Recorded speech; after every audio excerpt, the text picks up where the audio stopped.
In the harsh northern deserts of Arabia stood a fortress complex so powerful that no army had ever dared to challenge it. Towering walls, endless supplies, and thousands of seasoned warriors guarding its gates.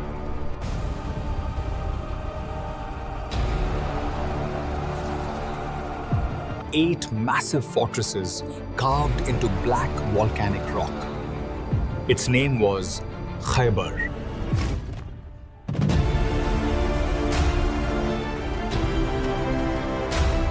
(628 CE).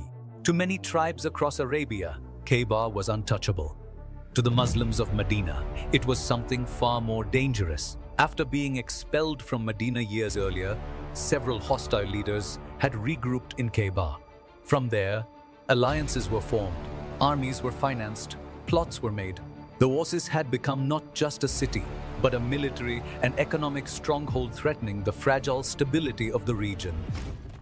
The balance of power in Arabia was shifting, and Khaybar stood at the center of it. The Muslim army numbered approximately 600 men. They were not marching toward an open battlefield. They were marching toward walls, stone giants rising from jagged black hills.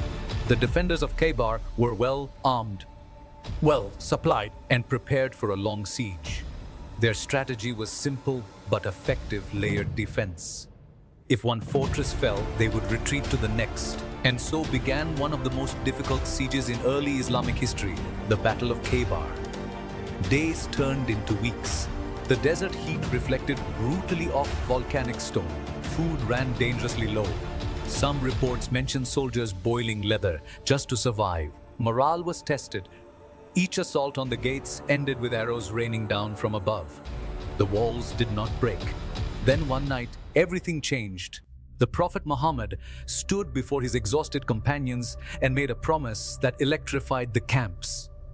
"Tomorrow, I will give this banner to a man who loves Allah and His Messenger, and who is loved by Allah and His Messenger. Through him, Allah will grant victory."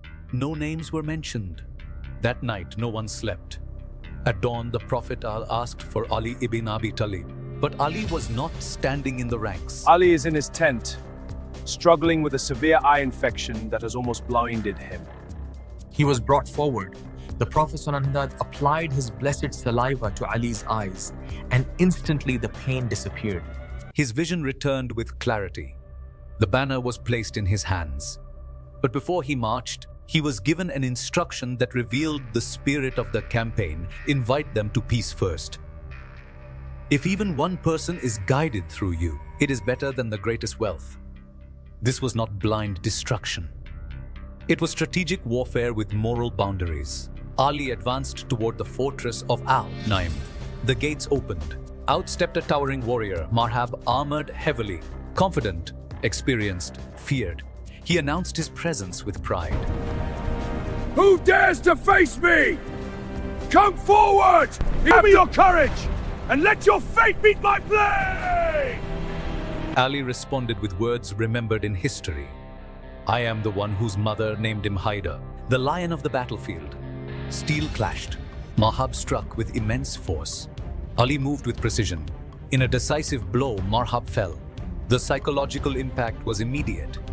The defenders slammed the massive gates shut. What followed was not a single victory, but a systematic dismantling. Khaybar's defenses operated like a chain reaction. When Al-Naim fell, the defenders retreated to the next stronghold, Al-Sab, known for its massive food reserves. After intense fighting, it too fell, providing much-needed supplies to the Muslim camp. Then came Az-Zubair, perched high on rocky elevation. It seemed unreachable until a crucial discovery was made: a hidden water channel supplying the fortress. Once it was cut, the defenders were forced into open combat. Fort after fort fell. At Al-Nizar, resistance intensified. Archers rained down arrows. The siege reached a stalemate until a manjanik, a catapult, was deployed to breach the walls. The psychological tide had turned. The final stronghold, Al-Qamas, stood atop a steep elevation. It was believed to be impregnable. But by now, the defenders understood something had shifted. This was no longer just a siege. It was the collapse of a system. When the final gates opened, it was not for one last stand, but for negotiation. History records a significant decision. Instead of expulsion or mass destruction, the inhabitants were allowed to remain on their land under a treaty arrangement, cultivating it in exchange for a portion of produce. The objective had been achieved, the military threat was neutralized. The economic stronghold was dismantled. The balance of power in Arabia had changed. The fall of Khaybar sent shockwaves across the peninsula.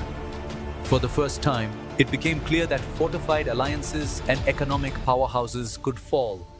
Within 2 years, events would unfold that would reshape Arabia forever, leading ultimately to the peaceful opening of Mecca. But that is another story. Khaybar was not merely a military victory. It was a turning point, a siege that tested endurance, a promise fulfilled at dawn, and a reminder that sometimes history changes not in open fields, but behind unbreakable walls.